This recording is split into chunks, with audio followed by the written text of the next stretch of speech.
Welcome to Nerdy Side. Chapter 12 Respiration in Plants. चलिए start करते हैं। ऑलराइट, तो इस चैप्टर को आसानी से समझने के लिए हम इसको कुछ पार्ट्स में ब्रेक करके चलेंगे। सबसे पहले एक क्विक ओवरव्यू लेंगे कि चैप्टर है किस बारे में। फिर हम डाइव करेंगे ग्लाइकोलिसिस में, जिसे शुगर स्प्लिटिंग भी कहते हैं। उसके बाद हम देखेंगे कि ऑक्सीजन के बिना क्या होता है फर्मेंटेशन में। और फिर आएगा the main event, aerobic respiration, जिसमें हम क्रेब्स साइकिल और ईटीएस को डिटेल में समझेंगे।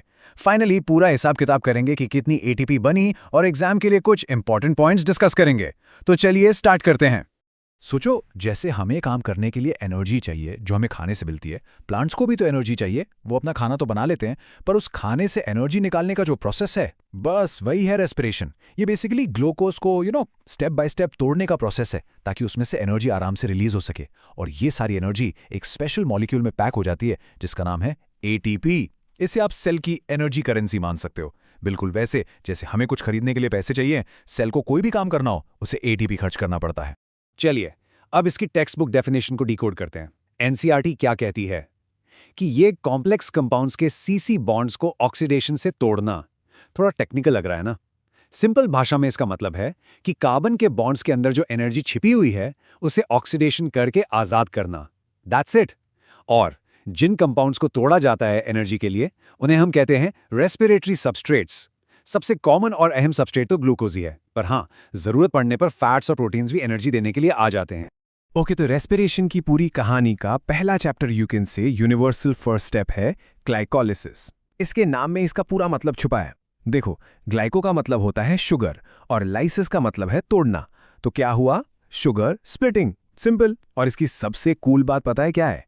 ये प्रोसेस हर लिविंग ऑर्गेनिज्म में होता है, एक छोटे से बैक्टीरिया से लेकर एक बड़े से पेड़ तक। और ये होता कहाँ है? सेल के साइटोप्लाज्म में। इसमें ग्लूकोज को पूरी तरह से नहीं, बस पार्शियली ब्रेक किया जाता है और एंड प्रोडक्ट बनता है पाइरुविक एसिड। ओके, अब सबका ध्यान इस डायग्राम पर। आई नो ये थोड़ा कॉम्प्लेक्स लग सकता है, बट ट्रस्ट मी, इसको हम बहुत आसानी से समझेंगे। इसे दो हिस्सों में देखते हैं। पहला हिस्सा है इन्वेस्टमेंट फेज या प्रेपरेटरी फेज। यहां देखिए, स्टेप 1 और स्टेप 3 में सेल ने 2 एटीपी मॉलिक्यूल्स खर्च किए हैं। बिल्कुल वैसे जैसे किसी बिजनेस में पहले पैसा लगाना पड़ता है। इस इन्वेस्टमेंट से क्या होता है? ग्लूकोज मॉलिक्यूल थोड़ा अनस्टेबल हो जाता है और फाइनली 2 3 कार्बन कंपाउंड्स में टूट जाता है। अब यहां से शुरू होता है असली मुनाफा, यानी पे ऑफ फेज। अब हर चीज डबल होगी, क्योंकि हमारे पास 2 मॉलिक्यूल्स हैं। देखिए, यहां NADH बन रहा है और यहां डायरेक्ट ATP बन रहे हैं। तो 1 ग्लूकोज मॉलिक्यूल से एंड में हमें मिलते हैं 2 मॉलिक्यूल्स ऑफ पाइरुविक एसिड।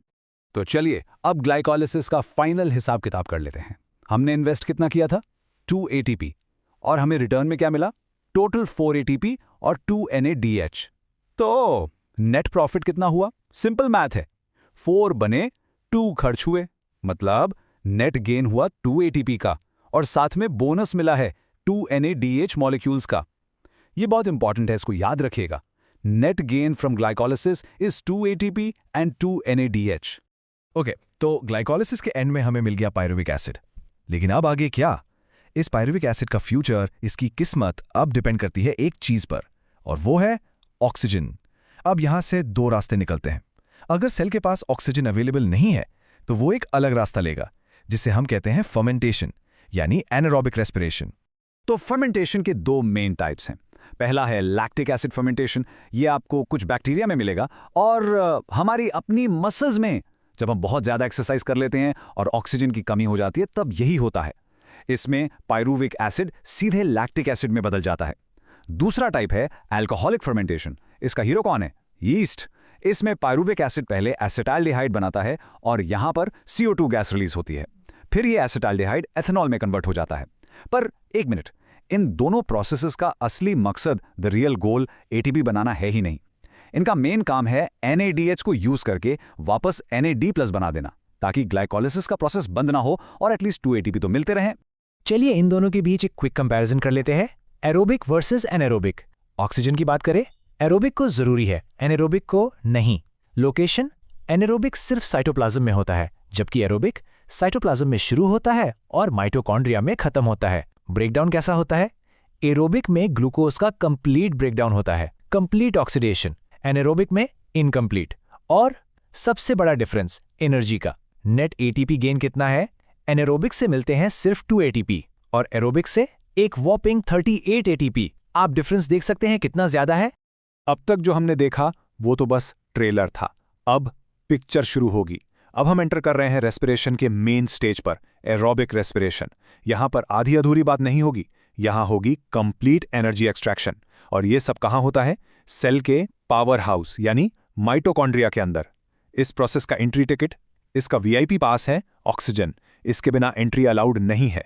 यहां पर पायरुविक एसिड को पूरी तरह से ऑक्सीडाइज करके उसमें से एनर्जी का हर कतरा निचोड़ लिया जाता है। लेकिन एक सेकंड, जो पायरुविक एसिड ग्लाइकोलिसिस से बना था वो डायरेक्ट क्रेब्स साइकिल में एंट्री नहीं ले सकता। उसे पहले एक ब्रिज क्रॉस करना पड़ता है, एक गेट से गुजरना पड़ता है। इसीलिए इस रिएक्शन को हम कहते हैं लिंक रिएक्शन। ये ग्लाइकोलिसिस को क्रेब्स साइकिल से लिंक करता है। तो साइटोप्लाज्म से पायरुविक एसिड अब माइटोकॉन्ड्रिया के मैट्रिक्स में आ गया। यहां इसे एक CO2 निकल जाता है, एक NADH प्रोड्यूस होता है और जो बचा हुआ 2 कार्बन का टुकड़ा है वो कोएंजाइम से जुड़ जाता है और क्या बनाता है? एसिटिल कोए। यही है वो मॉलिक्यूल जिसे क्रेब्स साइकिल में एंट्री मिलती है। और ये है हमारा क्रेब्स साइकिल, जिसे ट्राई कार्बोक्सिलिक एसिड या TCA साइकिल भी कहते हैं। ये एक 8 स्टेप का साइकिल है जो माइटोकॉन्ड्रिया के मैट्रिक्स में चलता है। कहानी शुरू होती है जब हमारा 2 कार्बन वाला एसिटाइल CoA मैट्रिक्स में पहले से प्रेजेंट 4 कार्बन OAA से जुड़ता है। 2 + 4 मिलकर बनाते हैं 6 कार्बन सिट्रिक एसिड। अब इस साइकिल का पूरा गोल है इस 6 कार्बन मॉलिक्यूल को घुमा फिराकर वापस 4 कार्बन OAA में बदलना। इस पूरे प्रोसेस में देखिए 2 CO2 मॉलिक्यूल्स निकल जाते हैं। और एनर्जी कहां बन रही है? ध्यान से देखिए, 3 जगह NADH बन रहा है, एक जगह FADH2 और एक जगह डायरेक्ट ATP। और एंड में OAA वापस तैयार हो जाता है एक नए एसिटाइल CoA को रिसीव करने के लिए। एक परफेक्ट लूप।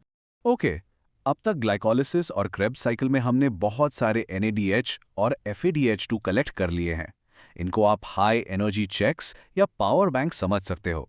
इनके पास एनर्जी तो है, पर सेल इस एनर्जी को डायरेक्टली यूज नहीं कर सकता। इन चेक्स को कैश यानी ATP में कन्वर्ट करना पड़ेगा।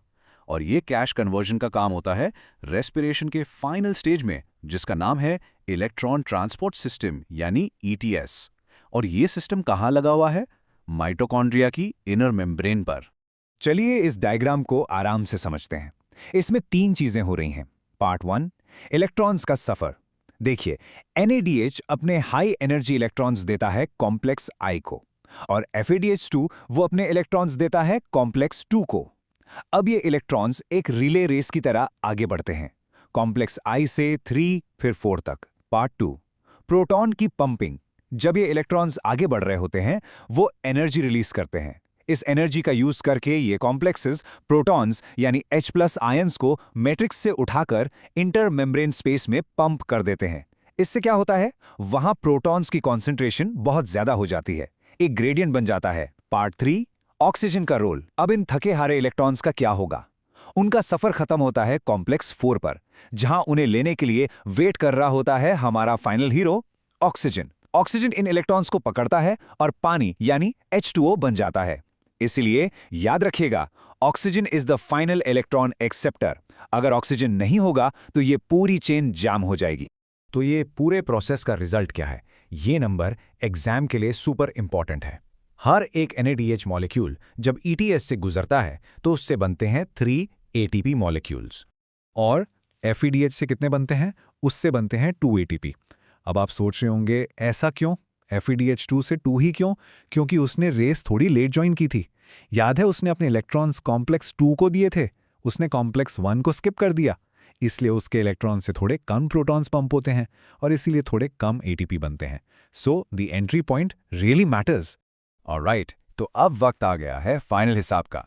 Let's do the final calculation. अब हम पूरे प्रोसेस को जोड़कर देखेंगे कि एक ग्लूकोज मॉलिक्यूल से हमें आखिर में कितना नेट प्रॉफिट हुआ, कितने ATPs मिले। इस रेस्पिरेटरी बैलेंस शीट को ध्यान से देखिए। चलिए गिनते हैं। ग्लाइकोलिसिस से हमें मिले 8 ATP। कैसे? 2 तो डायरेक्ट बन गए थे और 2 NADH से 6 और मिल गए। फिर लिंक रिएक्शन। याद रखिए, एक ग्लूकोज से 2 पायरुविक एसिड बने थे, तो ये रिएक्शन 2 बार होगी। इससे मिले 6 ATP। और फिर क्रेब्स साइकिल, ये भी 2 बार चली, जिससे मिले टोटल 24 ATPs। सबसे ज्यादा यहीं से आए। अब इन सब को ऐड करते हैं, 8 + 6 + 24 और हमारा ग्रैंड टोटल है 38 ATP। ये है एरोबिक रेस्पिरेशन की ताकत, एक ग्लूकोज से 38 ATPs। अमेजिंग। ओके, एक आखिरी लेकिन बहुत ही इंपॉर्टेंट कॉन्सेप्ट। अक्सर हम सोचते हैं कि रेस्पिरेशन सिर्फ चीज़ों को तोड़ने का यानी कैटाबॉलिक प्रोसेस है, पर यह इससे कहीं ज़्यादा स्मार्ट है। रेस्पिरेशन असल में एक एम्फीबॉलिक पाथवे है। एम्फी का मतलब होता है बोथ, मतलब ये एक टू वे स्ट्रीट की तरह है। ये ग्लूकोज को तोड़ता तो है, पर ज़रूरत पड़ने पर इसके बीच के जो इंटरमीडिएट्स बनते हैं ना, उनको पाथवे से निकालकर दूसरी चीज़ें बनाने यानी एनाबॉलिज्म के लिए भी यूज़ किया जा सकता है। तो ये तोड़ता भी है और जोड़ता भी है। That's why it's the central hub of metabolism. चलिए, अब लेक्चर के आखिरी हिस्से में चलते हैं और अपनी लर्निंग को एग्जाम के लिए पैक कर लेते हैं। हम डिस्कस करेंगे कुछ कॉमन मिस्टेक्स जिनसे आपको बचना है और एक प्रैक्टिस क्वेश्चन भी सॉल्व करेंगे। ये हैं वो 4 कॉमन मिस्टेक्स जो स्टूडेंट्स इस चैप्टर में बहुत करते हैं। इनसे आपको बचना है। नंबर 1, लोकेशन का कंफ्यूजन। हमेशा याद रखो, ग्लाइकोलिसिस होता है साइटोप्लाज्म में, बाकी सब कुछ यानी क्रेब्स साइकिल और ETS होता है माइटोकॉन्ड्रिया में। नंबर 2, ग्लाइकोलिसिस का नेट गेन भूल जाना। 4 ATP बनते जरूर हैं, पर 2 खर्च भी होते हैं, इसलिए नेट गेन सिर्फ 2 ATP है। नंबर 3, ETS का फाइनल इलेक्ट्रॉन एक्सेप्टर कौन है? इसका जवाब हमेशा ऑक्सीजन है।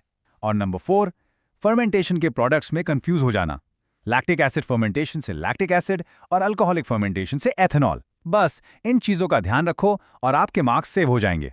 तो अब आपके लिए एक प्रैक्टिस क्वेश्चन है, which of the following is the key intermediate compound linking glycolysis to the Krebs cycle? Options आपके सामने हैं, सोचिए। ग्लाइकोलिसिस का एंड प्रोडक्ट क्या था? Pyruvic acid. पर क्या pyruvic acid direct Krebs cycle में जाता है? नहीं। क्रेब्स साइकिल में एंट्री किसको मिलती है? एसिटाइल CoA को। तो ग्लाइकोलिसिस और क्रेब्स साइकिल को लिंक करने वाला कंपाउंड कौन हुआ? Acetyl CoA। So the correct answer is option B. बस इसी तरह से कॉन्सेप्ट्स को लिंक करना ही इस चैप्टर की है। आई होप इस एक्सप्लेनर से आपको रेस्पिरेशन एंड प्लांट्स का पूरा टॉपिक क्रिस्टल क्लियर हो गया होगा। अगर हेल्पफुल लगा तो एक बार हाइप जरूर करना।